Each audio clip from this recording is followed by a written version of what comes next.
बंदी छोड़ सदगुरु रामपाल जी महाराज की जय। भगत भाइयों, मैं गाजीपुर उत्तर प्रदेश से अवधेश दास। मेरा मोबाइल नंबर है 8879464368। भगत भाइयों, यह पुस्तक ज्ञान अमृत एवं षड्यंत्र का विष, इस पुस्तक को आप लोग अवश्य मंगाएं और पढ़ें, क्योंकि इस पुस्तक में छुड़ानी धाम से लेकर के बरवाला कांड तक सारी घटनाओं का चित्रण किया गया है क्रमबद्ध तरीके से। इस पुस्तक को परमात्मा की प्रेरणा से शशि भूषण दास जी ने लिखा है, जो कि सासाराम कोर्ट के सीनियर एडवोकेट हैं और रोहतास जिले के रहने वाले हैं। तो आप लोग इस पुस्तक को अवश्य मंगाएं और पढ़ें और जागृत होइए इस पुस्तक को पढ़ने के बाद, तथा दूसरे भी भगत एवं जगत भाइयों को जगाइए। इस पुस्तक के पढ़ने के बाद ही आप किसी के सामने यह बात कर सकते हैं कि सदगुरु संत रामपाल जी महाराज आज जेल में हैं तो क्यों हैं, उनके ऊपर कितने केस लगे हैं, कितने केस में वो बरी हो चुके हैं, कितने केसों में उनको सजा हो चुकी है और कौन कौन से केस इस समय तत्काल में चल रहे हैं। इन सारी बातों की जानकारी के लिए आप लोग इस पुस्तक को अवश्य मंगाएं। तो भगत भाइयों, आज मैं ये FIR नंबर 430 का पार्ट 4 बना रहा हूँ। पार्ट 3 में हमने कवर किया था किस प्रकार राजेंद्र और राज कपूर ने बताया कि कितने लोग राष्ट्रीय समाज सेवा समिति के मेंबर हैं और राष्ट्रीय सेवा समिति का निर्माण बाबा रामपाल के आदेश से 2013 में किया गया था, जो कि यह कोरा झूठ बोल रहा है। इस पिछले वीडियो में हमने अपने वीडियो के माध्यम से राम कंवर ढाका, जो कि अध्यक्ष है राष्ट्रीय समाज सेवा समिति का, और मास्टर बलवान के बयानों से यह साबित कर दिया कि राष्ट्रीय सेवा समिति का निर्माण 14 अगस्त 2010 को हुआ था।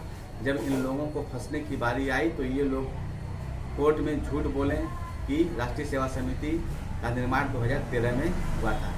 आप लोग उस वीडियो को देखे सुने होंगे। अब यह पार्ट 4 है। पार्ट 4 में हम यह कवर करने जा रहे हैं कि राज कपूर और राजेंद्र ने जो बयान दिया उसमें यह बताया कि ये सारे टीम को तैयार करने के लिए, जो ब्लैक कैट कमांडो थे, इनको तैयार करने के लिए, इनको लाठी डंडा हथियार उपलब्ध कराने के लिए ये सारे पैसे की फंडिंग की व्यवस्था बलजीत लहरी के द्वारा किया जाता था। और इन लोगों ने यह बताया कि कैसे हम लोगों ने लोगों को मारा पीटा और पुलिस को वह स्थान भी दिखाया कि कहाँ हमने लोगों को किस कमरे में बंद किया और किस औजार से मारा। पुलिस के ऊपर हम लोगों ने जो भी औजार का प्रयोग किया वह कौन कौन सा है, इन सारी चीज़ों के लिए मैं इस वीडियो के माध्यम से आप लोगों को दिखाऊंगा और प्रमाण के साथ उस कोर्ट की कापी तथा वह वीडियो भी दिखाऊंगा, जिसमें यह साबित होगा कि इन लोगों ने किन किन हथियारों का प्रयोग किया। तथा इस वीडियो के माध्यम से भास्कर न्यूज पत्रिका का एक पेपर का कटिंग भी दिखाऊंगा, जिसमें बबीता उर्फ बेबी ने बयान दिया कि हम लोगों ने जो कुछ भी किया बाबा रामपाल के कहने से किया और उन्हीं के कथनानुसार हम लोग ये सारे घटना को अंजाम दिए हैं। तो भगत भाइयों, आप लोग इस वीडियो को जरूर देखें और निर्भीक का निवेदन करें, स्वयं भी जागें और दूसरे भी भगत और जगत भाइयों को भी जगाएं कि आज हमारे सदगुरु संत रामपाल जी महाराज जेल में हैं तो इन्हीं गुरु गद्दारों की वजह से जेल में हैं। इन लोगों ने गुरु जी को फंसा करके आज तक बाहर निकालने का कोई प्रयास नहीं किया। ये लोग स्वयं बाहर जमानत पे घूम रहे हैं और गुरु जी आज सजा काट रहे हैं। तो भगत भाइयों, अगर यह वीडियो आप लोगों को पसंद आए, आप लोग इस वीडियो को ज़्यादा से ज़्यादा लाइक करें, कमेंट करें, शेयर करें, और जो भी भगत भाई इस चैनल पे नए हैं वो लोग इस चैनल को सब्सक्राइब करें, ताकि अगला वीडियो आपको नोटिफिकेशन के रूप में पहुंच जाए। तो भगत भाई, आप लोग आगे वीडियो का आनंद लें और उस पर मंथन करें कि सच क्या है, गलत क्या है, उस पर आप लोग विचार करें और मैनेजमेंट से सवाल करें। जब आप सवाल करना शुरू कर देंगे तो आपको समझ में आ जाएगा कि आपको भी गुरुद्रोही की श्रेणी में घोषित कर दिया जाएगा, क्योंकि आप जाग गए और जागने वाले को ही इन लोगों ने गुरुद्रोही घोषित किया है। जो अंधभक्ति कर रहे हैं उनको ये गुरुद्रोही नहीं घोषित कर सकते। जो लोग जागृत हो गए, आज पहले तो ये लोग एक गुरुद्रोही पैदा किए, 2 गुरुद्रोही पैदा किए, आज तो हजारों गुरुद्रोही पैदा हो गए हैं। तो क्या लोग गुरुद्रोही बनने के लिए भक्ति कर रहे हैं? नहीं भगत भाइयों, जो परमात्मा के ज्ञान आधार को जान करके परमात्मा के सत्य मार्ग से चल रहे हैं और सच बोल रहे हैं, उन्हीं लोगों को इन लोगों ने गुरुद्रोही घोषित कर दिया है।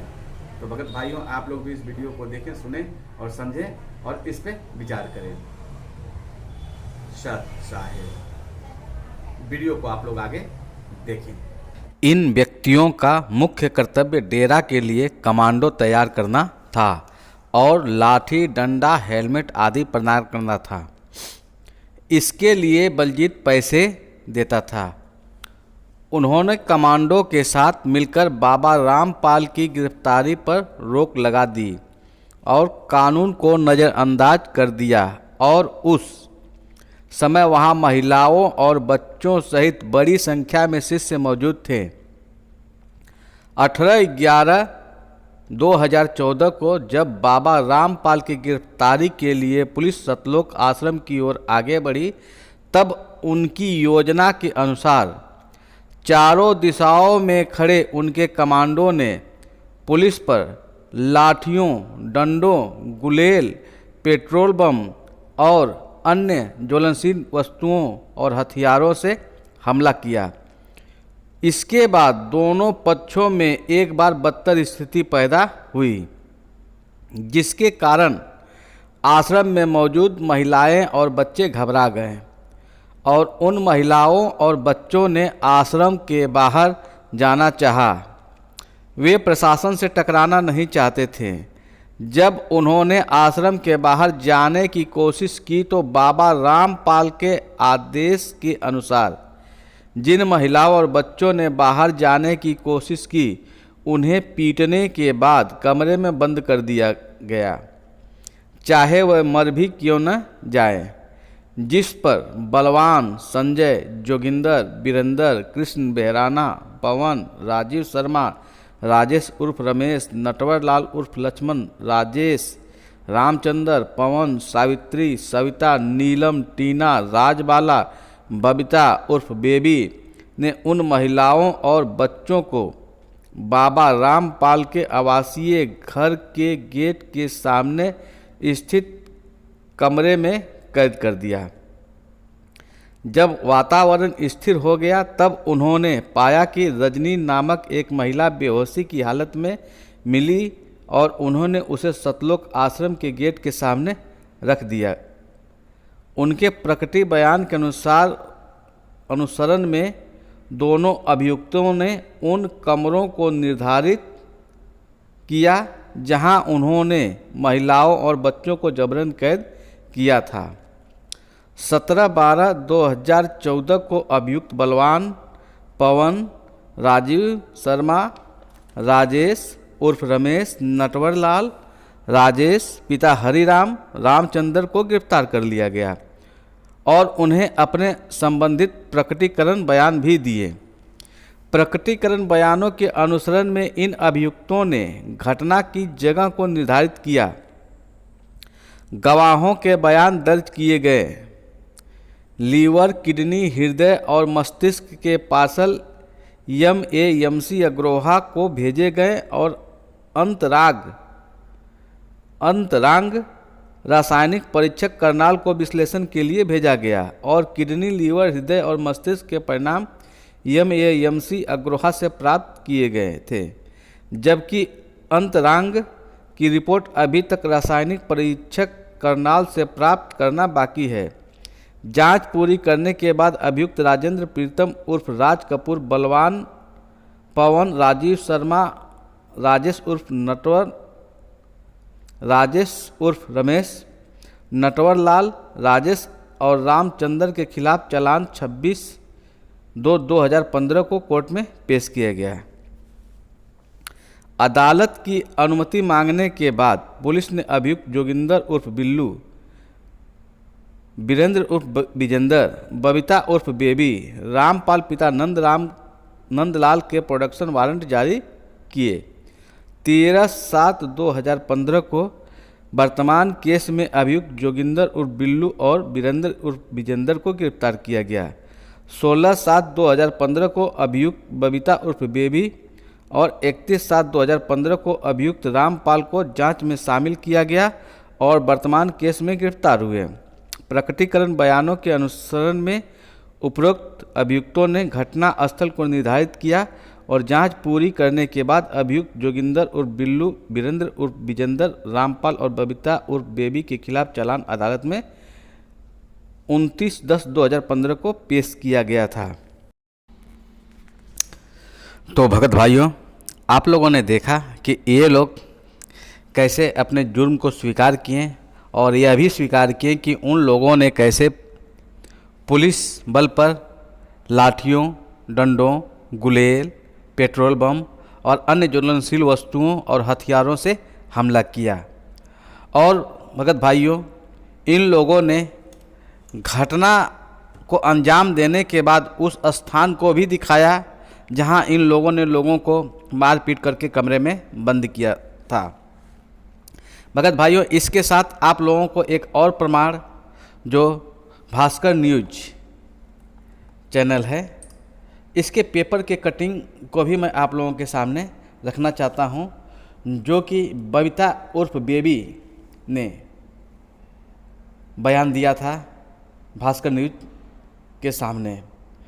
और उसने भी इस बात को स्वीकार किया कि यहाँ पे हम लोगों ने जो कुछ भी कार्य किया बाबा रामपाल के कहने से किया। एक बार मैं उसके बयानों को भी पढ़ के सुना देता हूँ, जो बयान उसने भास्कर न्यूज के सामने दी थी। मैं वर्ष 2002 में अपने फूफा गजे सिंह के माध्यम से आश्रम से जुड़ी हुई हूँ। मैं करोथा आश्रम में बाबा के साथ थी, जहाँ पर आर्य समाजियों के साथ झगड़ा हुआ था। उस समय बाबा व अनुयायियों के खिलाफ हत्या का मुकदमा दर्ज हो गया। इसमें बाबा जेल चला गया था। जेल से जमानत होने के बाद बरवाला आश्रम में आ गए थे। उसके बाद सतलोक आश्रम टोहना रोड बरवाला में बनाया था। मैं बाबा रामपाल की बिल्कुल नज़दीकी हूँ। महाराज का खाना पीना और रहन सहन खुद करती हूँ। मेरे साथ सावित्री, सविता, नीलम, टीना सहयोग करती थी। 18 नवंबर 2014 को बाबा ने हमें आदेश दिए कि आश्रम में आई महिला अनुयायियों व बच्चों को पुलिस प्रशासन को रोकने के लिए आश्रम के गेट पर बैठा देना, ताकि पुलिस आश्रम में न घुस सके।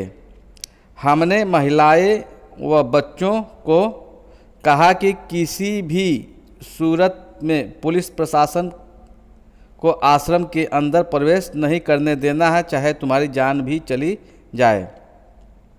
यह सुनकर काफ़ी औरतों और बच्चों ने इसका विरोध किया और हमने उन महिलाओं व बच्चों को बाबा के आदेशानुसार बाबा की रिहायश के नज़दीक बने हॉल बंद कर दिया। रात को माहौल शांत होने के बाद हमने हॉल खोला और देखा तो 4 महिलाएं और 1 बच्चे मरे हुए थे। एक महिला बेहोश हालत में थी। इस बारे में हमने बाबा को बतलाया तो बाबा ने आदेश दिया कि इनको आश्रम की गेट के बाहर डाल दो, पुलिस के नाम लगा देंगे। हमने उनको हॉल से निकालकर आश्रम के गेट के बाहर डाल दिया। हमने अनुयायियों के खर्चों के लिए काफ़ी पैसे इकट्ठे कर रखे थे। 18 नवंबर 2014 को माहौल गर्म हो गया तो मैंने बाबा के कहने पर पैसे औरतों को बांट दिए। भगत भाइयों, इसके बाद भी इन लोगों ने कैसे लाठी डंडों, पेट्रोल बम आदि का इस्तेमाल किया, इसके लिए भी मैं एक वीडियो संलग्न कर रहा हूं, कृपया कर उसे देखें। पुलिस को उसके आश्रम से आपत्तिजनक सामान बरामद हो रहे हैं। सतलोक आश्रम में फिर से असले मिले हैं, साथ ही बुलेट प्रूफ जैकेट भी बरामद किया गया है। पुलिस वालों को हैरानी तब हुई जब इस आश्रम में हजारों की संख्या में लाठियां बरामद की गई।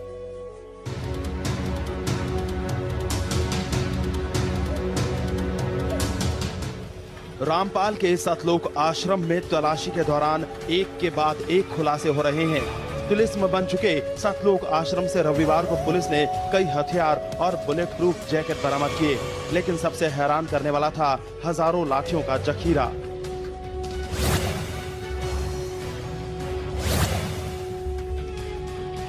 इन लाठियों को देखकर आप भी हैरान हो जाएंगे। आश्रम से एक नहीं, दो नहीं, बल्कि हजारों की तादाद में लाठियां पुलिस को मिली हैं। देखिए कैसे पूरी की पूरी ट्रॉली भर गई। पुलिस के इस सर्च ऑपरेशन के दौरान रामपाल के भक्त पुलिस के सामने डटे हुए थे।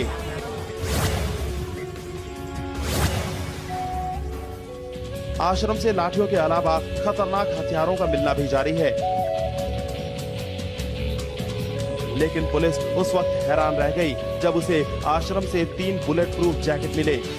पुलिस फिलहाल आशंका जता रही है कि आश्रम से अभी कई और हथियार बरामद हो सकते हैं। आश्रम की सर्च जारी है, बहुत बड़ा एरिया है। आज की सर्च में 9 वेपन्स और बरामद हुए हैं और 3 बुलेट प्रूफ जैकेट भी बरामद हुई है।